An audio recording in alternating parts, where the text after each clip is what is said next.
Habang wala pa ang museo, may isang lugar na nagsisilbing ngayong alaala ng panahon ng martial law.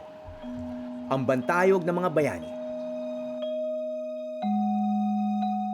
Bukod sa lupa mula sa Quezon City, LGU, halos wala itong suporta mula sa pamahalaan at umaasa sa mga donasyon. Sa kabila nito, sari-sari ang laman mula artwork at mga lumang dyaryo hanggang isang modelo ng kulungan ng mga political detainee.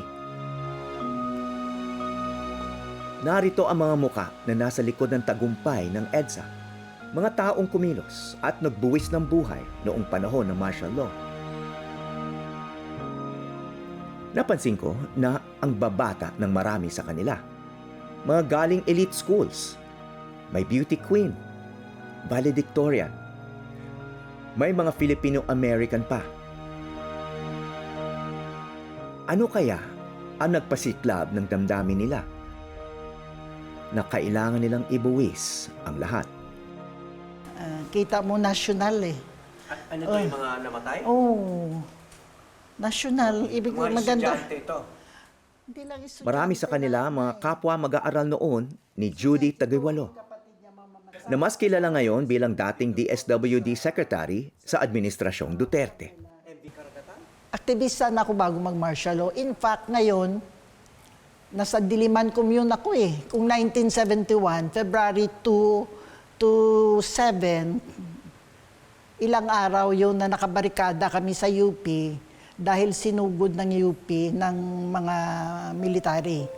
2 beses siyang nakulong noong 1973 at muli noong 1984 dahil sa kanyang pagkilos.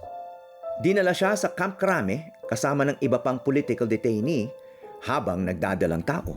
Buntis ako, that was January 84 ako nahuli. Lilipat ako sa Crame, I can't remember the date. June 1984, nanganak ako sa loob ng Camp Station Hospital. So kami, nilagay kami sa minimum, quote-unquote, minimum security. Pero malapit na talaga na babagsak si Marcos noon. May sense na eh, because we're talking 1984, post-Aquino assassination na.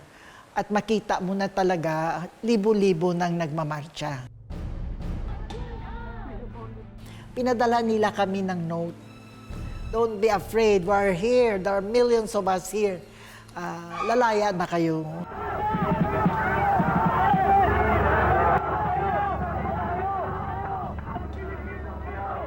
March 1, 1986, ilang araw matapos ang EDSA People Power, pinalaya sa Judy Tagaywalo at iba pang political prisoners. Should we be proud of people power in 1986? Yeah. Kasi pinakita ng history that people come together, no, and are willing to face death and danger to overthrow a tyranny. That's something to be proud of. Maaring sabihing isa rin pakikibaka ang pagtatayo ng isang martial law museum kahit matagal nang may nakalaang pondo ng gobyerno. Ang Bantayog ng mga Bayani naman, hirap sa pondo at kulang ng staff. Samantala, buhay na buhay ang simbolo ng nakaraang kapangyarihan ng mag-asawang Imelda Marcos at Ferdinand Marcos Sr. May kasulukuyang malaking renovation ito at naghahandang magbukas muli sa taong ito.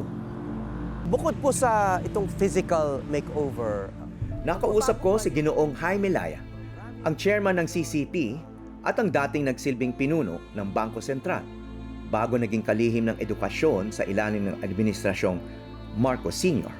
It was the whole idea of Mrs. Marcos. She was the moving spirit behind it. I think the main impact at that time was to encourage artists, and it opened the eyes of the Filipino audience to what was going on locally and internationally. Sinubukan din naming makapanayam si Pangulong Bongbong Marcos, ngunit hindi kami pinaunlakan. Kasabay ng pagtatanghal ng sining at kultura noon sa Cultural Center, Nangyayari naman ang krisis na kinahaharap noon ng bansa. But you were recruited by the Marcos Senior administration to help manage the economy. Ano? So, what's your take of the economy back then? I mean, was that also part of a golden age? It was actually a difficult time. People don't remember, for example, that we had two oil crises. Before oil, gasoline was so cheap, and in 1969, the OPEC countries, the oil-producing countries, decided to get together and increase price.